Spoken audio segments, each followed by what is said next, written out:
Hi everyone, this is Audra Lynn with Famous Skincare for Dogs, and this is Neo.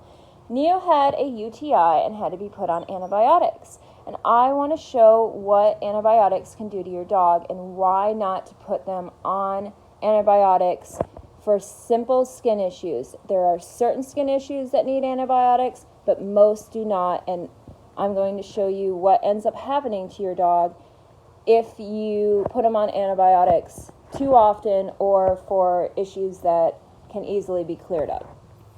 So what happens is you end up getting an overgrowth of candida when you take antibiotics. It feeds it.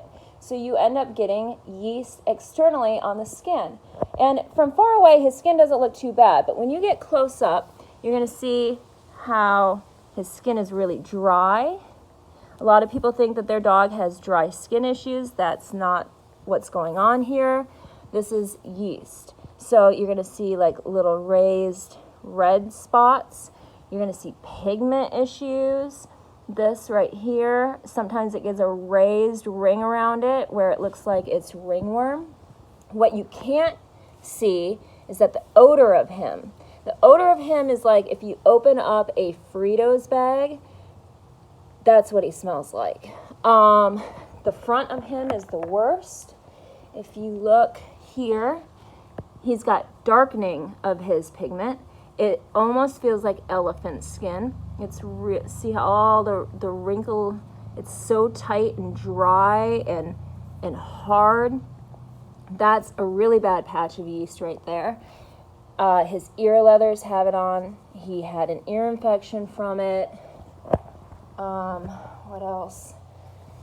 So a lot of times they get it in their groin, where their groin gets all red and inflamed and it's itchy, and they start licking their front legs in here, which he has been doing.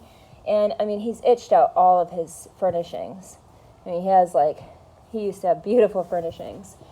So if you don't have to put your dog on antibiotics, don't do it.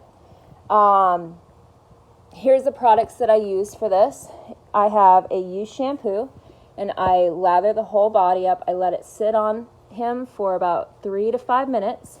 Then I follow it up with the Yeast Begone. The Yeast Begone is a spot treatment.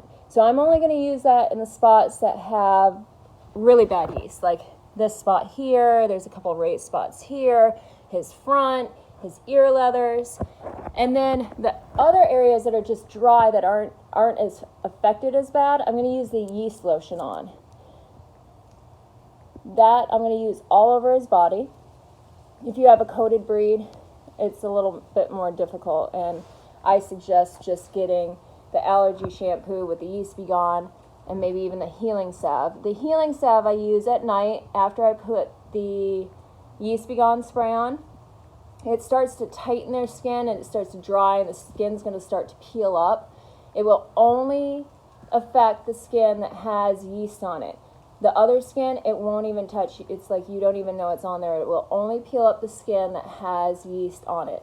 So I use the healing salve to soothe the dog after I use the Yeast Begone. Now, if you continue to have issues and it continues to come back, I would check into diet. I would check into chicken. I would remove all chicken from the diet.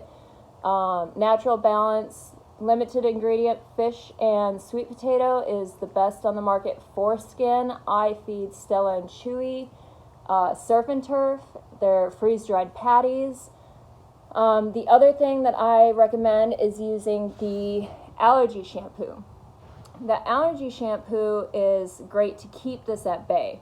So you could bathe your dog every couple of weeks. If you start thinking that they might start having a yeast issue again, it's going to take care of it right away, so you don't have to go through all these steps again. You don't have to go through the Yeast Begone spray, which smells horrible but works wonders. You won't be disappointed in that. So I hope these tips help, and let's get our dogs healthy.